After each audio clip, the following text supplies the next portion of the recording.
Your choice reveals a pattern you repeat, without noticing every time you feel you have to defend yourself or someone you love. One of these 5 swords already feels like yours. Maybe you can almost feel its weight in your hand. That is not random.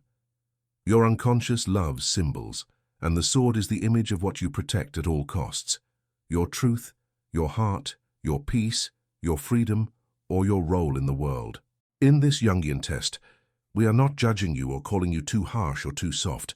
We are simply letting your own intuition show you how you fight for yourself and where you sometimes fight against yourself without even seeing it. Do not overthink this part. Look at the 5 blades in front of you. Notice which one your body reaches for before your mind starts giving reasons. Choose one sword from 1 to 5. The first pull, the first spark, the first yes inside you is the one that matters most. First sensation is greater than logic. Lock it in, remember your number, and stay with me, because how you choose is already part of what this symbol wants to reveal about you. In a moment I will read what each sword says about the way you love, protect, and set limits, and I will also talk about the hidden cost, the shadow that comes with that power. At the very end, I will bring all 5 options together and connect your choice with one simple, practical step, so that this is not just a cool test, but a real turning point in how you use your inner sword. Only when you hear the final connection will the meaning of your number truly click. So if you feel that something in you is ready to stop fighting the same battles in the same way, let this whole video be a gentle training ground for a new pattern. If you chose 1, this often shows up when you feel you have to be the strong one in the room, the person who cannot afford to fall apart because other people lean on you. This glowing golden sword is the symbol of the inner guardian, the part of you that protects meaning, purpose, and loyalty at all costs. It is the archetype of the honorable warrior mixed with the responsible leader. You may not walk around thinking of yourself that way yet, but stay with me. Your psyche already does. In Jung-style language, this blade represents your conscious values on one side and your shadow, fear of failure and shame, on the other. When your light is strong, you fight for what is fair. When your shadow takes over, you fight just to avoid feeling like you are not enough. Notice what happens in everyday life. Imagine you are at work and someone suggests a plan that you quietly know will not work. Maybe it cuts corners. Maybe it feels unfair to a client or to your team. You feel that familiar heat in your chest. Your jaw tightens. You suddenly sit a little straighter. While others shrug and say it is fine, you step in and start explaining why this matters. You are not doing it to show off. You are doing it because your inner guardian cannot watch something important be treated like it is nothing. Now picture another scene at home. A friend or partner jokes about you being too serious or too intense about your standards. You laugh it off, but later you replay the comment and wonder if you are actually the problem. Here is where the loop starts. You either double down and become even more rigid, or you swing to the other side and let things slide, then feel quietly resentful later. From a pop psychology angle, people might call you the reliable one, the rock, the person who always has it together. Inside, it can feel more like you are carrying a kingdom on your shoulders, and there is no day off. Your sword protects your heart by making you useful and respectable. That is beautiful and powerful, and it also has a cost. Sometimes you defend your image of being competent more than you defend your actual needs. Sometimes you keep helping in situations where you are no longer respected, just because walking away would make you feel like you failed. You might over-explain yourself at the slightest hint of criticism, or stay late fixing problems that were never yours to own. You do this more often than you admit, and it quietly drains the golden fire that makes you special in the first place. Stay with me, because here is the doorway out. You do not need to drop the sword. You only need to learn when to point it outward for a cause and when to plant it in the ground as a boundary. Jung would say the task is to integrate your inner king or queen with your inner warrior. The warrior acts. The sovereign decides what is actually worth fighting for. When these two parts of you work together, you stop jumping into every battle out of habit and start choosing the ones that match your deeper values. That is when your strength becomes calm instead of exhausting, when your presence alone speaks louder than your arguments. Today, choose one situation where you feel you are over-defending yourself or doing more than your share, and practice a tiny new move. Take 10 minutes to write one clear sentence that names what you are actually willing to do and what you are not willing to do anymore. Then share that single sentence with the person involved or with yourself in a message or note, and let it stand without over-explaining. This is you planting your golden sword in the ground, not to attack, but to mark sacred territory, the place where your energy, your time, and your heart will be protected by choice, not just by constant fight.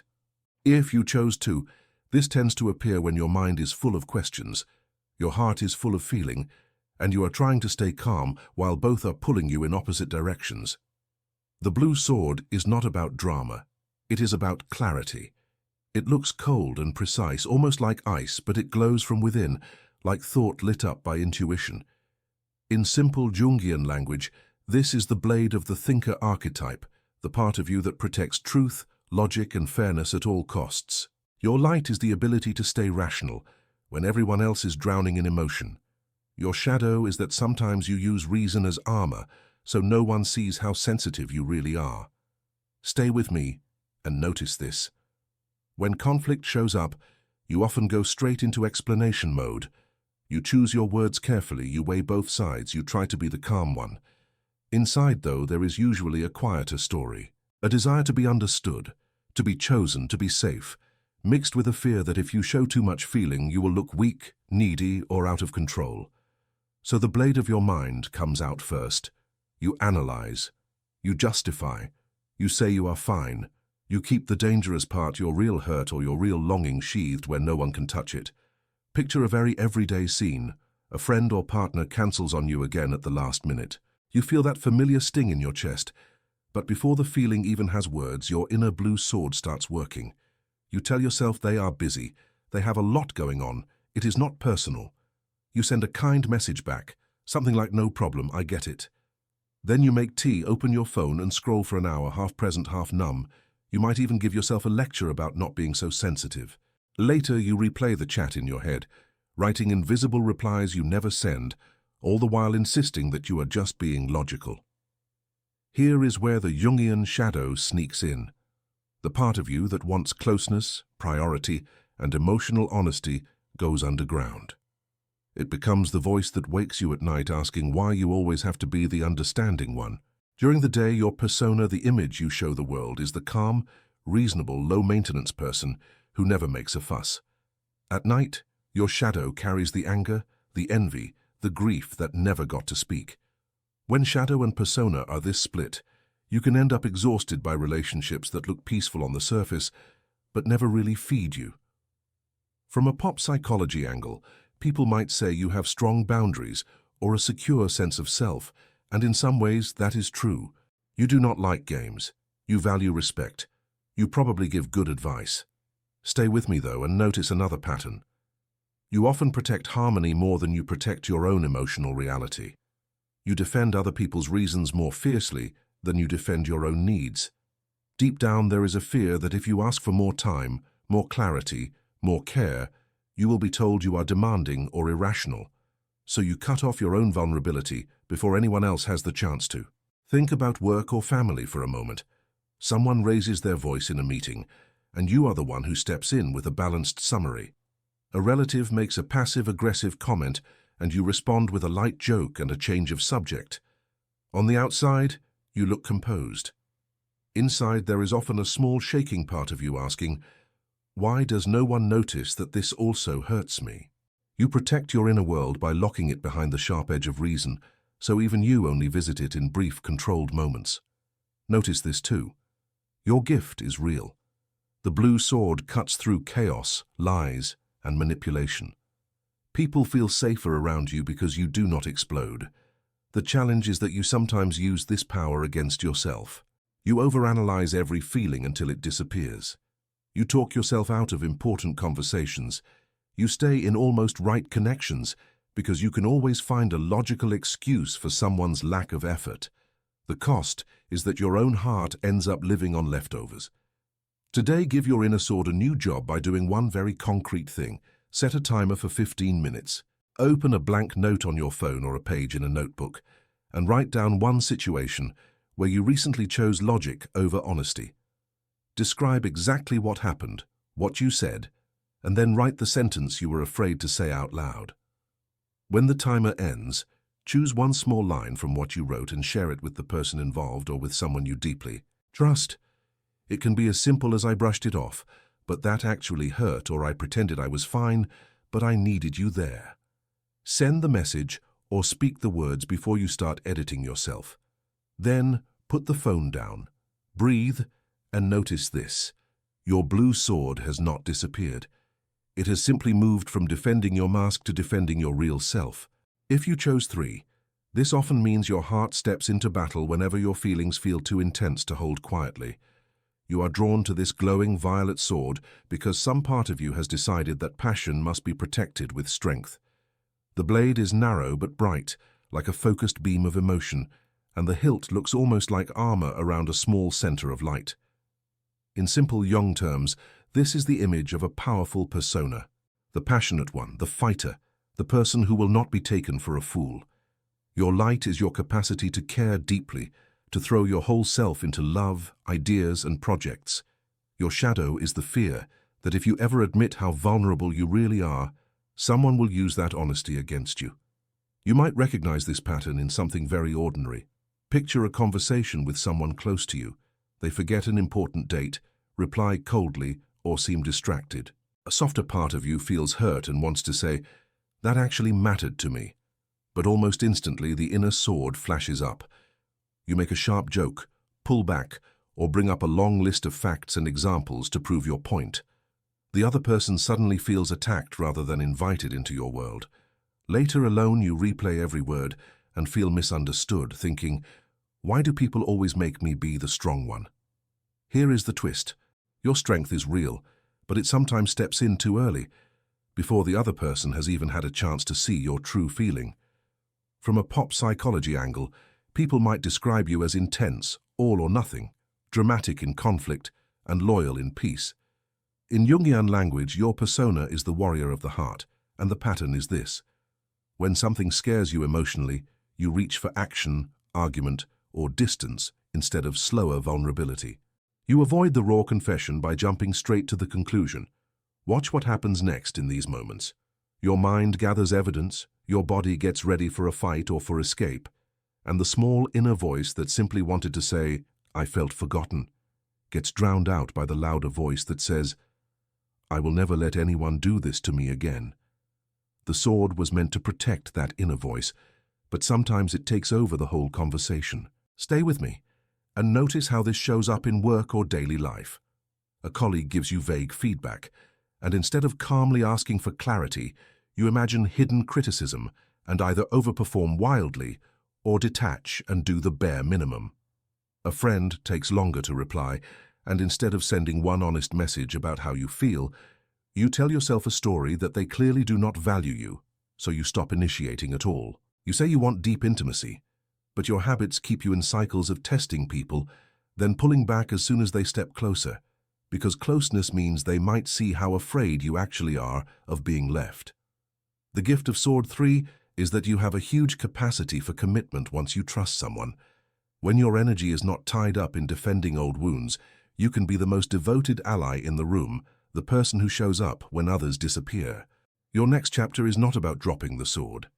It is about learning when to keep it sheathed and when to speak from your heart first.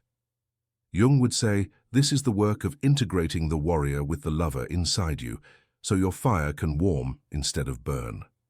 Today, choose one relationship or situation where you know this pattern appears and make a clear commitment in writing. Take 10 to 20 minutes to send one message, write one email, or draft one note that starts with your feeling before your argument. I felt when. Then state one simple request or decision you are willing to stand by, such as asking for a specific change or saying you are ready to end a cycle that keeps hurting you. Send it or schedule a time to read it out loud. This small act of brave honesty is you learning to let the sword guard your truth without cutting off the connection you actually want. If you chose 4, this often shows up when you feel you must stay composed and responsible, even while a wilder part of you is begging for change. This sword looks calm and regal, almost like it belongs to a guardian at a sacred gate. Symbolically, it is the blade of order. In Jungian terms, Your persona is the one who keeps things together, the reliable friend, the steady partner, the organized colleague. You protect stability, routines, and promises. The light side of this archetype is strong boundaries, loyalty, and maturity. The shadow side is that control can become a cage, and you quietly fear that if you loosen your grip, you will lose everything you have worked so hard to hold.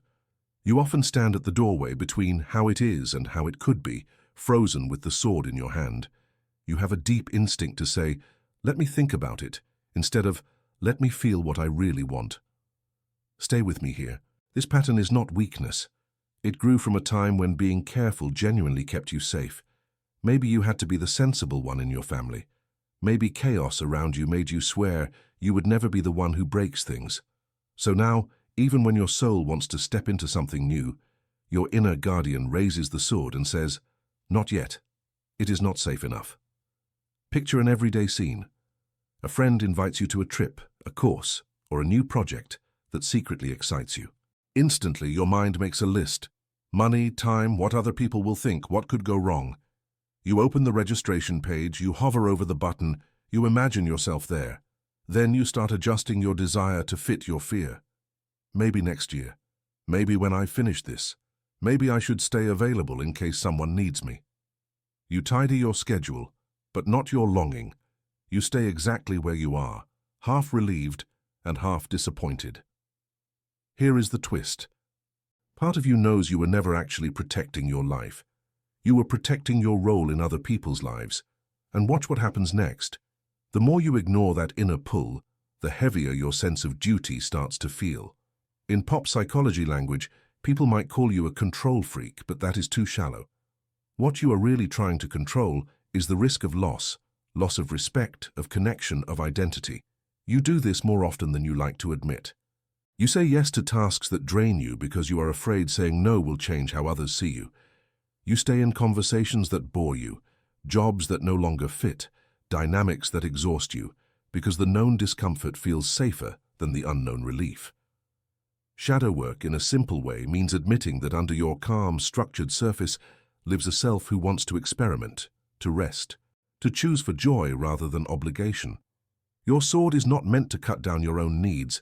It is meant to cut through the fog between what is truly yours to carry and what never was. Boundaries for you are not just about saying no to others. They are about saying yes to your own truth without needing everyone to approve. When you integrate this, control and surrender stop being enemies. You can hold your values firmly while letting life move a little more freely around you. Today, choose one situation where you have been hesitating and give it a clear answer. Send one message or make one call where you say either a clean "yes, I am in" or a clean "no, I will not continue this." And then do not explain it away or take it back. If you chose 5, something in you is done with repeating the same fight and is secretly reaching for a clean break from an old pattern, even if you cannot explain it yet. This red sword glows like a line of fire in the dark, and that is important. Symbolically, a sword cuts, separates, defines. In Jungian language, it is the tool of individuation, the moment you stop living as a blurred version of other people's expectations and start drawing a clear outline around who you truly are. The bright side of this sword is courage and raw life force. You have the energy to change a story, to say what others are afraid to say, to walk away from what no longer feels true. The shadow, though, is that this same intensity can turn inward. You may cut yourself down with harsh self-talk, burn bridges when you are scared, or keep swinging at the past instead of opening space for a different future. Stay with me, because this is where it gets interesting. Imagine an ordinary day that suddenly does not feel so ordinary. There is a conversation you have been avoiding, maybe with a partner who keeps promising change and never really follows through, or with a boss who piles responsibility on you but never recognition, or with a family member who knows exactly how to guilt you back into old roles. You replay this talk in your head while you wash dishes, while you scroll on your phone, while you lie awake at night. In your mind, you are fierce and clear. You say, "This does not work for me," and everything shifts. But when the moment comes, you soften it. You joke, you change the subject. You tell yourself they are tired or stressed or will magically understand someday. You walk away angry at them on the surface and disappointed in yourself underneath. Here is the twist. It is not that you lack bravery. You have plenty. What you fear most is the chain reaction that honesty might start, the way one sharp truth could force your whole life to rearrange. From a pop psychology angle, people might call you all or nothing. You stay too long, then suddenly, you are done. You hold everything in, then one day you explode and say you are finished and there is no going back. Your persona, the mask you show the world, often looks strong, independent, unbothered. You cope by acting like you can handle anything, like you are above needing reassurance or support. But your Jungian shadow holds the tenderness you try to hide, the part that wants to be considered, the part that hates conflict, the part that longs for someone else to take the first step so you do not always have to be the brave one. When these parts are split, your sword swings between extremes. You either endure too much or cut things off too fast. Watch what happens next when you start bringing these sides together instead of letting them fight. Notice how this pattern shows up in small moments. You say yes to plans you already know will drain you, then fantasize about canceling at the last minute. You keep toxic chats muted instead of deleted, scrolling up to reread old messages whenever you feel lonely, keeping the door half open so you do not have to grieve a full ending. You stay in jobs or circles that no longer match who you are, secretly browsing new options but never actually sending the application. You do this more than you realize, and every time your inner fire turns a little more into smoke. Your sword wants something different. It wants you to protect your future with the same passion you once used to survive your past. The mini-climax of your story comes when you finally see that staying half in is not protecting anyone. It is just spreading the pain out over time. The moment you admit that to yourself, the blade in your hand stops feeling like a weapon and starts feeling like a tool. A tool to cut old cords, to sign new agreements, to carve out a space where your needs and boundaries are not negotiable extras, but the ground you stand on. Individuation for you is not about becoming hard or cold. It is about having the courage to make one clear move that says, I believe my life is allowed to change. Today, choose one decision you have been circling and move it forward by a small but irreversible step. Send the message that ends the half relationship. Schedule the meeting that will start. Your exit plan. Throw away the object that keeps pulling you back into a story you have outgrown, and do it within the next 20 minutes, so your mind cannot talk you out of it. Then step away from your screen, take a deep breath, and let your body register that this time you did not just think about change, you actually swung the sword for yourself. No matter which sword you chose, the golden heart blade, the icy blue weapon, the violet empath sword, the star-crowned guardian, or the red transformative edge, every option points to the same hidden pattern. When life feels uncertain, you protect first and feel second. You might protect your values, your logic, your relationships, your safety, or your freedom, but underneath them all lives the same fear that if you ever put the sword down, something precious will be taken from you. Stay with me, because this is not a flaw, it is a survival story your nervous system wrote a long time ago and kept replaying while you grew up. In simple Jungian language, each sword is a persona, a way your ego learned to stand guard at the door of your deeper self. One persona fights for honor and being right, one for clarity and control, one for harmony and connection, one for stability and duties, one for radical change and truth. For every persona there is a shadow, the side that holds the feelings you silence when you are in battle mode. Anger you swallow, grief you postpone, softness you deny, needs you mock in yourself. Symbolically, the sword is never only a weapon, it is also a mirror. The thing you defend at all costs usually reveals the part of you that once felt most at risk. If you look at your choice through that lens, you may notice loops you already know by heart. You argue the same way with different people. You end up in similar conflicts at work. You say you want peace, yet walk straight into familiar drama. You promise yourself you will react differently next time, and then hear the same sentences coming out of your mouth. That is the repetition. Behind it, a quieter fear of being powerless, unseen, disrespected, abandoned, or trapped. This little Jung test is not here to shame you for defending yourself. It is here to show you that your inner sword is sharp enough now that it does not have to be swinging all the time. So the closing message is not drop your sword. It is learn to hold it with consciousness. Integration in pop psychology terms means letting the fighter and the softer self stand on the same side. You are allowed to keep your boundaries and still stay open to connection. You are allowed to say no without disappearing, to say yes without losing your center. When the different color blades line up together, they form a circle, and at the center of that circle is you, not as a warrior exhausted from endless battles, but as a person who chooses when to defend, when to walk away, and when to finally relax. That is the new chapter that wants to begin here. And this is where the real test starts after this video. It does not happen while you listen to my voice. It happens in the next argument, the next request, the next moment when your old pattern wants to grab the hilt first and think later. That tiny pause right there is your doorway.